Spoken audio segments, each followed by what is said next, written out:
بسم اللہ الرحمن الرحیم۔ تمام دیکھنے اور سننے والوں کو میری طرف سے السلام علیکم۔ 2024 میں جو لوگ حج کی تیاری کر رہے ہیں، اللہ کریم بخیر و عافیت آپ کو اپنے اور اپنے حبیب کے در پر لے جائے۔ آپ ایک ایسا حج ادا کریں جو کہ اس کی بارگاہ میں قبول بھی ہو اور مقبول بھی ہو۔ اور جو لوگ ویڈیو دیکھ رہے ہیں، ہم سب کے لیے بھی آپ دعا کیجیے گا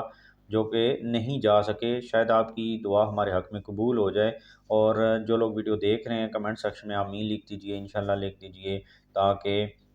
شاید کسی کی لکھی ہوئی آمین سے ہم سب کا کام بن جائے۔ پھر جو چیز آج آپ کے ساتھ شیئر کرنے جا رہا ہوں نا، اصل میں ہوتا یہ ہے کہ جو پیکج حکومت دیتی ہے، کئی دفعہ اس میں بہت ساری سہولیات ہوتی ہیں لیکن لوگوں کو پتہ نہیں ہوتا۔ تو چھوٹی چھوٹی چیزیں جو بھی اگر آپ کوئی اوتھینٹک سورس سے پتہ چل رہی ہیں تو ان کو ضرور اپنے علم کے اندر رکھیں۔ شاید آپ کو وہی مسئلہ وہاں پر جا کر پیش آ جائے جس کا حل بھی موجود ہو اور فری میں ہو، تو آپ وہ اویل نہ کر سکیں اور کسی پریشانی یا مصیبت کا سامنا آپ کو کرنا پڑے۔ تو اس وجہ سے تمام چیزیں آپ کے ذہن میں ہونی چاہیے۔ آج جو چیز آپ کے ساتھ شیئر کرنے جا رہا ہوں یہ بہت زیادہ امپورٹنٹ ہے اور آپ کو اس کے بارے میں پتہ ہونا چاہیے۔ اور وہ یہ ہے کہ حج مشن ہسپتال جو ہے یہ کیا ہے، اور یہ آپ کو کیا فیسلٹی پرووائڈ کرے گا، اور آپ اس فیسلٹی کو کیسے اویل کر سکیں گے۔ تو آپ کو بتاتا چلوں کہ جو لوگ بھی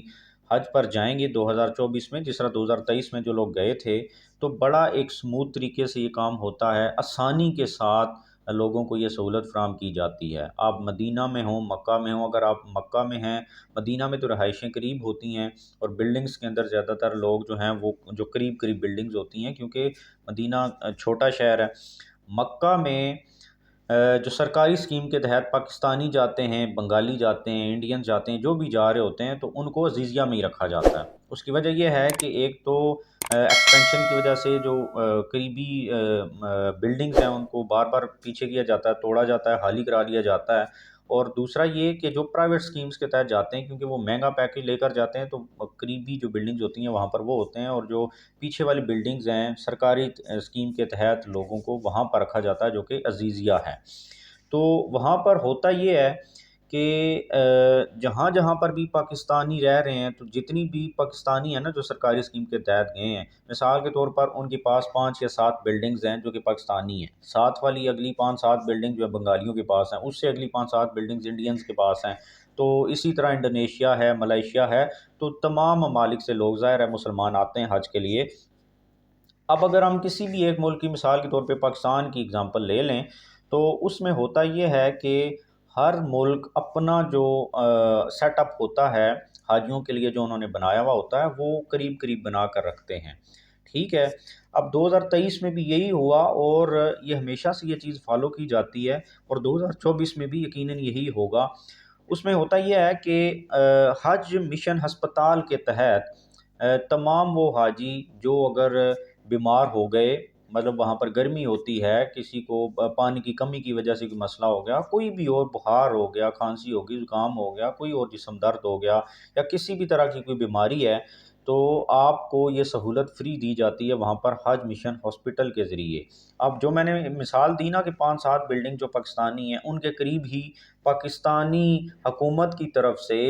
ایک ہسپتال اسٹیبلش کیا جاتا ہے، قائم کیا جاتا ہے، جس کے اندر تمام سہولیات جو ہیں علاج کے حوالے سے وہ موجود ہوتی ہیں۔ تو اگر کوئی بیمار ہو جاتا ہے مثال کے طور پہ بندہ، تو وہ کیا کرتا ہے، وہ اس کے پاس ایک تو یہ ہوتا ہے کہ نمبر بھی ہوتا ہے، کیونکہ یہ دیا ہوا ہوتا ہے نمبر، اگر نہیں ہے تو وہ اسی ہوٹل جس کے اندر وہ رہ رہا ہے بلڈنگ کے اندر، اس کی ریسپشن پہ جائے گا۔ ریسپشن پہ آپ کو جو بھی بندہ ملے گا آپ اس کو بولیں گے کہ میں نے ہسپتال جانا ہے، وہ فوراً سے ایمبولینس کو کال کریں گے، کیونکہ وہ قریب ہی ہوگا تو زیادہ سے زیادہ 1 یا 2 منٹ کے اندر ایمبولینس آ جائے گی۔ تو آپ کو ایمبولینس لینے آئے گی، آپ اس میں بیٹھیں گے اور وہ آپ کو اسپتال لے جائیں گے۔ وہاں پر جیسے کہ میں آپ کے ساتھ یہ شیئر کر رہا ہوں، یہ سلپ ہے، تو یہ ایک بندہ بیمار ہو گیا، اسی پروسیس کے تحت اس نے کال کی، ایمبولینس آ گئی، بلڈنگ سے لے کر گئی وہاں پر ہاسپٹل، یہ باقاعدہ طور پر ڈاکٹر، پاکستانی ڈاکٹرز وہاں پر موجود ہوتے ہیں، وہ علاج کرتے ہیں، اور اس طریقے سے جو بھی دوائیاں ہوتی ہیں وہ فری آف کاسٹ ہوتی ہیں وہاں پر۔ وہ فری تو نہیں ہوتی، لیکن کیونکہ آپ نے جو پیکج لیا ہوا ہوتا ہے اس کے اندر پہلے سے یہ ساری اماؤنٹ آپ نے پے کی ہوئی ہوتی ہے، تو اس وجہ سے وہاں پر اگر آپ کو اس طرح کا کوئی مسئلہ پیش آتا ہے تو اس وقت وہاں سے آپ سے پیسے ڈیمانڈ نہیں کیے جاتے۔ تو یہ ایک پروسیجر ہوتا ہے جو وہاں پر فالو ہوتا ہے۔ تو حج کے دوران اگر کوئی حاجی بیمار ہو جاتا ہے تو اس کا فری آف کاسٹ علاج ہوتا ہے، صرف آپ کو یہ پتہ ہونا چاہیے کہ آپ نے یہ فیسلٹی اویل کیسے کرنی ہے۔ آپ جو ہے یہ ساری چیزیں پتہ کریں، جہاں سے بھی حاجی کیمپ کے اندر جب آپ کو ٹریننگ کے لیے بلایا جائے تو آپ ضرور جائیں، جو جو چیز آپ کو بتائی جائے آپ لکھ لیں، ریکارڈ کر لیں، اپنے ذہن میں رکھیں جیسے بھی، لیکن آپ کو پتہ ہونا چاہیے۔ تو یہ حج مشن اسپتال کے حوالے سے چیزیں ہیں جو میں نے آپ کے ساتھ شیئر کی۔ اس کے علاوہ اگر آپ کے پاس کچھ اپڈیٹس ہیں تو کمنٹ سیکشن میں ضرور لکھیے گا، چینل پہ نئے تو سبسکرائب کر دیجئے۔ ابھی تک اتنا ہی، تھینک یو ویری مچ، اللہ حافظ۔